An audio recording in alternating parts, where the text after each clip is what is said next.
کوئی ایسا درس، کوئی ایسا انکریجمنٹ، حوصلہ افزائی نوجوان لڑکوں اور بچیوں کو نہیں مل رہی کہ تم جب تک نہیں اٹھو گے اس ملک کو کوئی نہیں بچا سکتا۔ کتنے تجربے کرو گے؟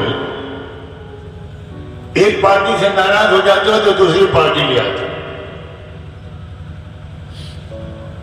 اب بڑے خوش ہوتے ہو کہ ہم نے ہرا دیا اور ہم نے فلاں کو جتا دیا۔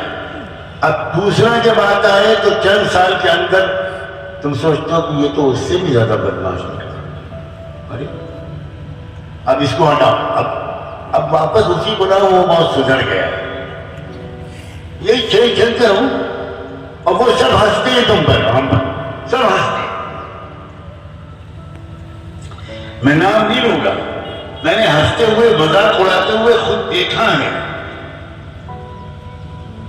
وہ کہتے ہیں کہ مسلمانوں سے بڑھ کر بیوقوف قوم اس ملک میں ہے ہی نہیں، اس کا کوئی مطالبہ پورا مت کرو، بس ٹوپی اور رومال کے ساتھ جلسے میں چلے بس کر، اور وہ بھی الیکشن سے پہلے 5 سال بالکل نہیں، کوئی ضرورت نہیں۔ میں تم کو یہ پورا قصہ میں نے اس میں سنایا ہے، سنگل ہینڈڈلی ایک شخص نے پورے ملک کی دنیا بدل دی، پورے ملک کا دین بدل دی، ایک آدمی۔ ہم کہتے ہیں ہم اقلیت میں ہیں، ہم کیا کر سکتے ہیں؟ ایک اکیلا آدمی کر سکتا ہے اور 25-30 کروڑ کی قوم نہیں کر سکتی۔ اصل میں بات یہ ہے کہ ہم سے یہ ارادہ کسی نے کروایا ہی نہیں۔ بتاؤ یہ بات صحیح ہے کہ آج؟ اب میں تم سے جواب سننا چاہتا ہوں، جو بھی نوجوان، کبھی تم کو اتنا ایلیویٹ کیا گیا؟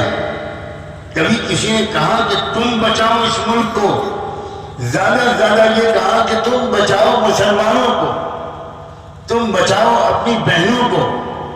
میں یہ نہیں کہتا کہ تم بچاؤ صرف اپنے بھائیوں اور بہنوں کو، میں کہتا ہوں تم بچاؤ، اور اگر تم نہیں بچاؤ گے تو جانتے ہو کیا ہوگا؟ إِلَّا تَفْعَلُوهُ تَكُنْ فِتْنَةٌ فِي الْأَرْضِ وَفَسَادٌ كَبِيرٌ۔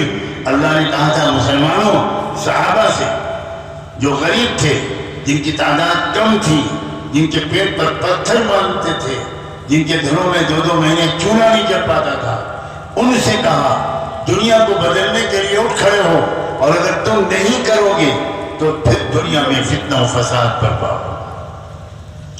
کوئی پارٹی فتنہ و فساد کو دور نہیں کر سکتی، ہمیں خود کھڑا ہونا ہوگا۔